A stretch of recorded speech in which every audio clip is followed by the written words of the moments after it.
कर सकेला कि कितना अच्छा आज की धरती लाग रहल बा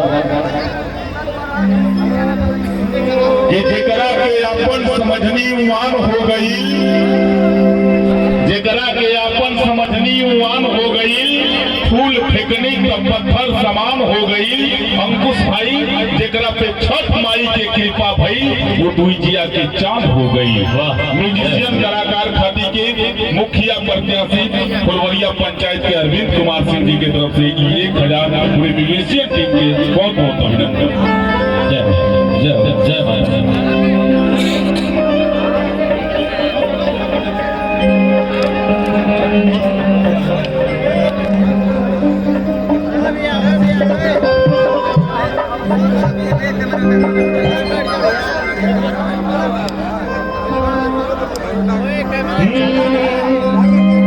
हमारे बुलेट बाबा को एक गीत बहुत पसंद है, उनके लिए बस 2 लाइन बता रहे हैं। जोड़े चुनारी ले लो भाई के लाले लाले कि चला ढाली हदे लाले कि लाले चुनारी हाँ जोड़े चुनारी ले लो भाई के लाले लाले चला ढाली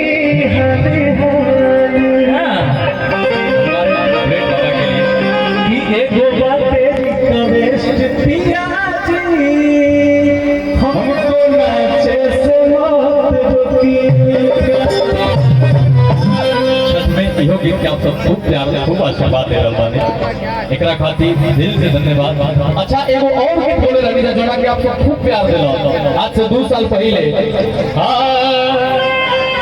अरे की भोला तो हर में हर घाटे आइल बिया आज हरक देवे में जो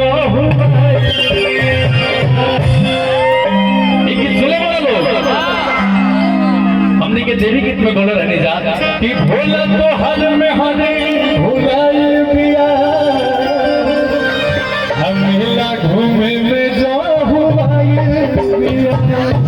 अरे यो तो कहले रहने जा कि हमके मूर्ति देखा दो जीजा के भाई कि हमके बाइक पे चढ़ा दो जीजा के भाई। गीत के छठ में आप सब खूब प्यार देने बहुत ही अच्छा लागल, सौभाग्यशाली बने जाने के।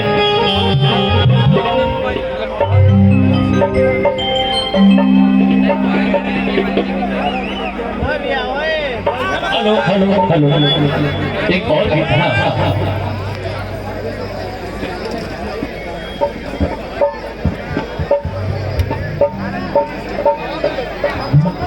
अच्छा एक और हमने के गीत बोले रहने जा एक पिछला साल छठ के जोड़ा के तू लोग बहुत प्यार दे रहा भैया। अरे मम्मी से तो कोई ले लू फेंक रानी कि आजा रब कहे कोई ले रानी। अरे मम्मी से तो कोई ले लू फेंक रानी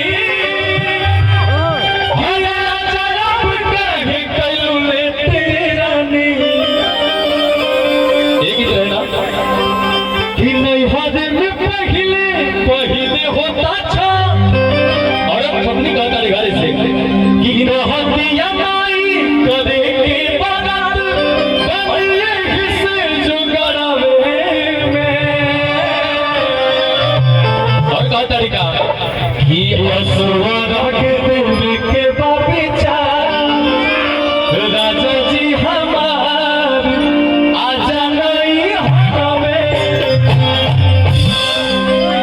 जो लगातार प्यार आशीर्वाद दे रहा बानी ओकरा खातिर हमने दोनों भाई ने शब्द माने जान। पिछला साल ये गीत के खूब सारा प्यार दिल रही ओ से पहला पिछला साल कि भोला तो हर घाटे आयल भी और अगली बार आप सब जोन गीत के प्यार देता है जोन आप सब ने सुने नहीं है हम